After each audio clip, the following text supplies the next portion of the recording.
राधे राधे दोस्तों।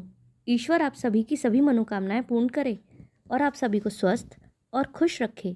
चलिए कहानी शुरू करते हैं। हमारी आज की कहानी का शीर्षक है माँ के शब्द। आज सुमित्रा के छोटे बेटे अर्जुन का विवाह था। घर सजा हुआ था, रिश्तेदारों की चहल पहल थी, ढोल नगाड़े बज रहे थे। सबके चेहरों पर खुशी थी, लेकिन अर्जुन की आंखें किसी को तलाश रही थीं। उसके बड़े भाई राघव और भाभी अनु को। रिश्तेदारों ने सुमित्रा जी को घेर लिया। राघव और बड़ी बहू क्यों नहीं आए? इतना बड़ा मौका था, भला कौन भाई अपने छोटे भाई के ब्याह में नहीं आता? सुमित्रा जी ने ठंडी सांस लेते हुए वही घिसा पिटा जवाब दिया, बच्चे की परीक्षा चल रही है, जल्दी ही आ जाएंगे। लोग कहाँ मानने वाले थे? लगता है बहू से नहीं बनती होगी। सुमित्रा तो गुस्से में आग उगलती है, कोई न कोई झगड़ा जरूर हुआ होगा। सुमित्रा ने बात को टालने की कोशिश की, लेकिन मन में बीते दिनों की कड़वाहट उमड़ने लगी। अर्जुन जानता था कि सच्चाई कुछ और थी। जब राघव की शादी अनु से हुई थी, तब सब कुछ ठीक चल रहा था। अनु पढ़ी लिखी, समझदार और आत्मसम्मान रखने वाली लड़की थी, मगर सुमित्रा जी को उसकी कुछ बातें अखरने लगीं। शुरुआत छोटी छोटी बातों से हुई। अनु सुबह जल्दी नहीं उठती थी। वह अपने तरीके से रसोई संभालना चाहती थी, घर के हर काम पर अपनी राय देती थी। सुमित्रा जी को यह सब अच्छा नहीं लगता। वह कहती, नई बहू है, इसे सीखना चाहिए, अपने बड़ों की बात माननी चाहिए। वह अक्सर राघव से उसकी शिकायत करती थी। राघव दोनों को समझाने की कोशिश करता, मगर धीरे धीरे झगड़े बढ़ने लगे। सुमित्रा जी के अपने घर के कई कड़े नियम और कानून थे, जिन्हें वह बदलना ही नहीं चाहती थी, लेकिन अनु के लिए उन्हें निभाना बहुत मुश्किल हो रहा था। एक दिन अनु बिना नहाए रसोई में चली गई। सुमित्रा जी को ये बहुत बुरा लगा। उन्होंने गुस्से में कह दिया, घर के नियमों का कोई सम्मान नहीं बहू, तुम तो मनमानी करने आई हो। उसे मेरी बात की कोई कदर ही नहीं है। अनु ने भी साफ पलटकर जवाब दे दिया, माँ मैं मानती हूँ कि साफ सफाई जरूरी है, लेकिन समय और ज़रूरत के हिसाब से नियमों को बदलना भी पड़ता है। यह आपको भी समझना चाहिए। बस बात बढ़ गई। तू मुझे सिखाएगी? हमारे ज़माने में बहुएं बड़े बुजुर्गों के सामने सिर भी नहीं उठाती थीं, सुमित्रा जी चिल्लाईं। राघव बीच बचाव करने आया तो सुमित्रा जी ने उसे भी नहीं छोड़ा। तू भी अपनी बीवी के इशारों पर नाच रहा है। उसके बाद हर छोटी छोटी बात पर झगड़ा होने लगा। किसने कितनी देर तक फ़ोन पर बात की, घर का राशन कैसे चलेगा, कौन से रिश्तेदारों को बुलाया जाए। अब अनु भी जिद पर आ गई थी।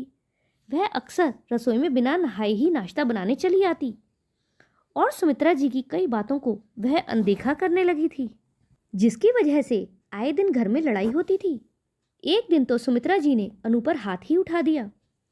उस दिन अनु ने खुद को कमरे में बंद कर लिया और रोने लगी। राघव ने गुस्से में माँ से कहा, माँ आप कब समझेंगी कि हर चीज़ आपकी मर्जी से नहीं चलेगी। सुमित्रा जी का गुस्सा उस समय चरम पर था। उन्होंने चिल्लाते हुए कहा, अगर मेरी मर्जी नहीं चलेगी तो ये घर तुम्हारा नहीं है। यह घर मेरे पति ने बनाया है, मेरे नाम पर है, और इस घर में रहने का तुम्हें कोई हक नहीं। निकल जाओ यहाँ से। राघव अवाक रह गया। फिर भी वह बोला, माँ आप ऐसा कैसे कह सकती हैं? लेकिन सुमित्रा जी गुस्से में थीं, तो वह बोली, अगर तुझे अपनी बीवी इतनी ही प्यारी है तो उसके साथ चला जा। मेरी मौत तक मुझे मुंह मत दिखाना। वो शब्द राघव और अनु के दिल में तीर की तरह छुप गए। राघव और अनु ने अगले ही दिन घर छोड़ दिया। राघव ने अपना तबादला भी करवा लिया और दूसरे शहर में बस गया। सुमित्रा जी को उम्मीद थी कि कुछ दिनों बाद बेटा लौट आएगा, लेकिन महीनों बीत गए, फिर साल बीत गए, लेकिन कोई नहीं आया। अर्जुन ने कई बार अपनी माँ को समझाया कि माँ आप गलत थीं, इसीलिए भैया भाभी को वापस बुला लो, लेकिन सुमित्रा जी की जिद नहीं टूटी। लगभग 2 साल बाद अर्जुन की शादी भी हो गई। अर्जुन की शादी के बाद उसकी पत्नी नंदिता आई तो अर्जुन ने उसे पहले ही सब कुछ सच सच बता दिया था। तुम्हें माँ को संभालना होगा। मैं नहीं चाहता कि हमारे घर में फिर वही सब दोहराया जाए। नंदिता ने वादा किया, मैं सब संभाल लूँगी। शुरुआत में सब ठीक था। सुमित्रा जी नंदिता पर प्यार लुटा रही थीं, लेकिन कुछ ही हफ्तों में वही पुरानी बातें फिर से शुरू हो गईं। बात बात पर टोकना, हर काम में कमी निकालना, खाना की बुराई करना। नंदिता ने अर्जुन से कभी शिकायत नहीं की, लेकिन अर्जुन सब समझ रहा था। एक रात उसने नंदिता को रोते हुए देख लिया। वह बोला, नंदिता, मुझसे यह सब सहन नहीं होता। तब नंदिता ने आंसू पोंछते हुए कहा, मैंने तुमसे वादा किया था कि सब ठीक करूंगी, तो मैं कोशिश कर रही हूँ। नंदिता ने ठान लिया था कि वह माँ के दिल को जीत कर ही रहेगी। हर सुबह वह सबसे पहले उठती, सुमित्रा जी के लिए चाय बनाती और उनके पास बैठकर बातें करती। वह उनकी हर बात को ध्यान से सुनती, चाहे वह छोटी से छोटी ही क्यों न हो। जब सुमित्रा जी बीमार पड़ी तो नंदिता ने बिना थके उनकी सेवा की। माँ, दवा का समय हो गया है। माँ, चलिए थोड़ा टहल लेते हैं। सुमित्रा को धीरे धीरे एहसास हुआ कि नंदिता केवल बहू नहीं बल्कि बेटी की तरह उनकी देखभाल कर रही है। एक दिन नंदिता चुपचाप उनका पैर दबा रही थी और उसकी आंखें बंद थीं, लेकिन उनकी आंखों से एक आंसू गिर पड़ा। उन्हें अपने किए पर अब पछतावा होने लगा था कि उन्होंने अपनी दोनों बहुओं के साथ कितना बुरा व्यवहार किया। अब उनका स्वभाव बदलने लगा था।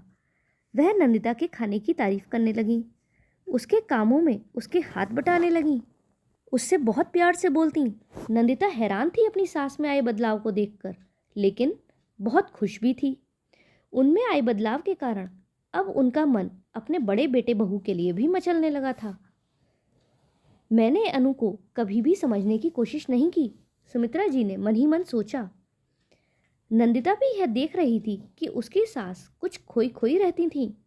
उसे इस बात का एहसास भी हो रहा था कि उन्हें अपने बड़े बेटे बहू की याद आती है।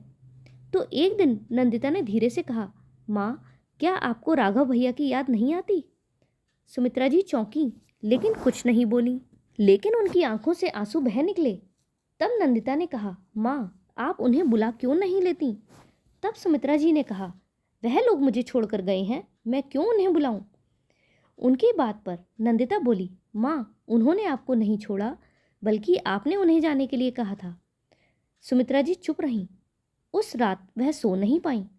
अगली सुबह उन्होंने अर्जुन से कहा, अर्जुन, मुझे राघव का नंबर दो। अर्जुन ने आश्चर्य से माँ को देखा और तुरंत नंबर लगा दिया। रिसीवर उठाते ही सुमित्रा जी ने कहा, हेलो राघव। और ऐसा कहने के बाद उनकी आंखों से आंसू बह निकले और वह आगे कुछ भी नहीं कह पाईं। दूसरी ओर से हल्की झिझक भरी आवाज़ आई, माँ। सुमित्रा जी का गला भर आया, उनकी आंखों से आंसू गिरने लगे थे। बोली, बेटा घर आ जाओ। फ़ोन के दूसरी ओर चुप्पी थी। फिर हल्की सी सिसकी सुनाई दी, हम आ रहे हैं माँ। परिवार फिर से एक हुआ। कुछ दिनों बाद राघव और अनु घर लौट आए। सुमित्रा जी ने पहली बार अपनी बहू अनु को गले लगाया और कहा, बेटा मुझे माफ़ कर दो। अनु की आंखों में भी आंसू थे और नंदिता मुस्कुरा रही थी, क्योंकि आज उसकी सेवा, धैर्य और प्यार ने इस बिखरे हुए परिवार को फिर से जोड़ दिया था। दोस्तों, आपको ये कहानी कैसी लगी कमेंट में ज़रूर बताइएगा। अगर पसंद आई हो तो वीडियो को लाइक करें और चैनल पर नए हों तो चैनल को सब्सक्राइब करें। हमारे साथ अंत तक बने रहने के लिए धन्यवाद। जय श्री राधे।